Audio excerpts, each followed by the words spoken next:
Hi friends, అందరికీ welcome to మా channel.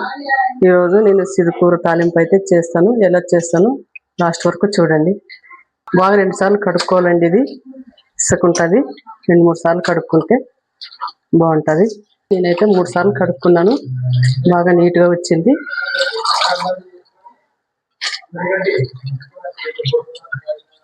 దీంట్లోకి ఏమేమి వేసి చేయాలో అన్ని చూపిస్తానండి. నీకు చిరుకూరలోకి ఏమేమి కావాలని చెప్పాను కదండి, ఇదో చూపిస్తాను.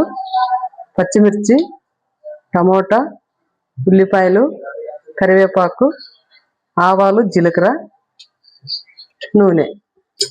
స్టవ్ అంటించి పాత్ర పెట్టుకొని పాత్ర కాగిన తర్వాత 3 స్పూన్లు ఆయిల్ వేయాలండి.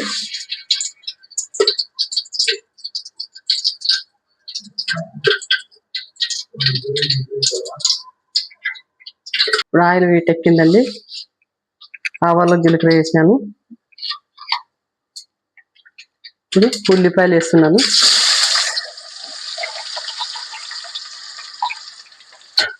వేస్తున్నానండి. బాగా తిప్పుకోవాలి. ఇవి ఎర్రగా కావాలా. ఇప్పుడు కరివేపాకు వేసుకోవాలండి.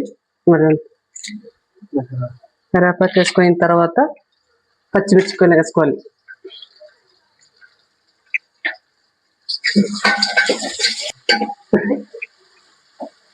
పచ్చిమిర్చి అయిన తర్వాత టమాటాలు వేసుకోవాలి.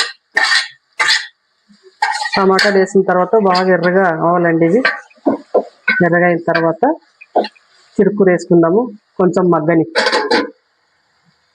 ఎర్రగా అయిందో లేదో చూద్దామండి. ఇంకొంచెం మగ్గాలండి. చిరుకూర వేసుకోవడానికి ఇంకా కొంచెం మగ్గాలి. ఉల్లిపాయలు, పచ్చిమిర్చి బాగా మగ్గేవండి. ఇప్పుడైతే చిరుకూర వేసుకుంటున్నాను.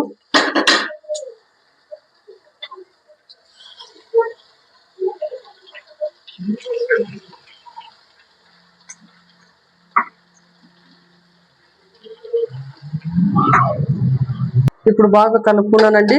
మూత వేస్తున్నాను. కొంచెం 5 నిమిషాలు ఉడకని. 5 నిమిషాల తర్వాత బాగా మగ్గిందండి.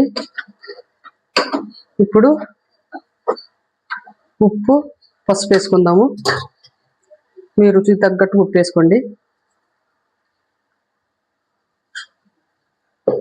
1 స్పూను పసుపు,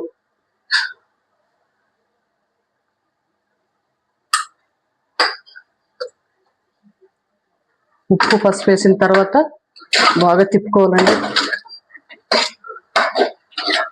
బాగా తిప్పుకోయిన తర్వాత మళ్ళీ ఒక 10 నిమిషాలు బాగా మగ్గాలండి.